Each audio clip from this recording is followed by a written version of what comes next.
The failure of institutions caused this gap. If you think this is almost set up by design, you are not far off.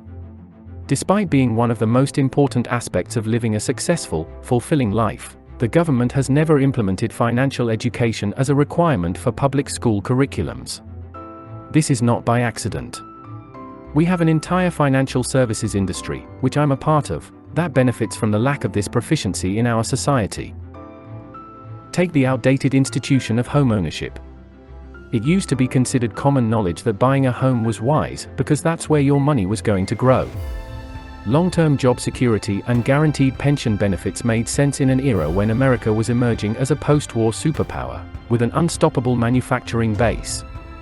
Interest rates were much higher, and many pensioners were able to live comfortably. Unfortunately, it's becoming increasingly rare for individuals to keep the same job for a long period of time. In the years since 2001, ultra-low interest rates have incentivized people to take monetary risks rather than encouraging them to do what their parents and grandparents used to do, save it or use it to build a business. I don't see this changing anytime soon. When you started to see these dynastically lower interest rates, you started to see a change in society that was more consumer-oriented and people became more speculative in their investments. Lower interest rates destroyed any semblance of patient investing in the United States and globally. And people were speculating on homes they had no business buying because interest rates were so low. Today, entire cable channels are dedicated to flipping homes. When rates climb, what will happen then? Tangentially, many decisions made at the federal level have led to an indentured society. In 2005, then-President George Bush signed the Bankruptcy Abuse Prevention and Consumer Protection Act, which declared that you could not dismiss student loans in bankruptcy. As a result, we have an entire generation of graduates shackled to a lifetime of student loan payments. What you can do about it?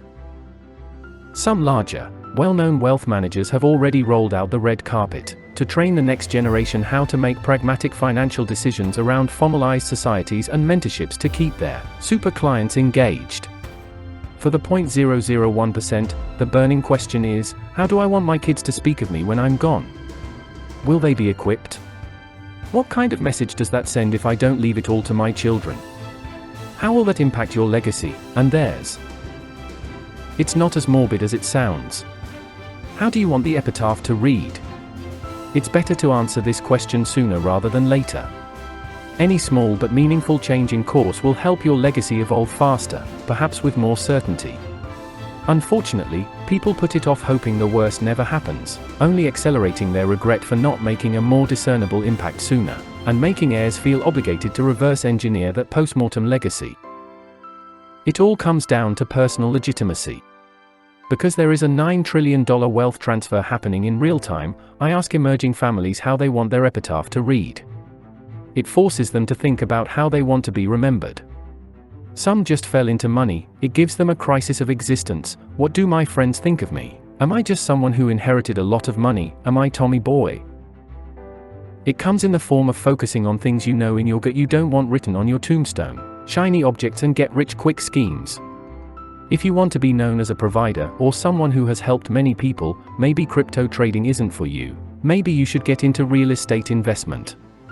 If you are more of a mogul, type A, maybe you should get into venture capital and work alongside people who are best in class and can add a layer to your legacy.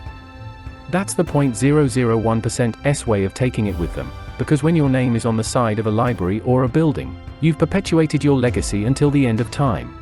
Feel free to share with as many people as possible. Subscribe to the channel if you haven't. Be part of this ever-growing community and share your thoughts in the comments below.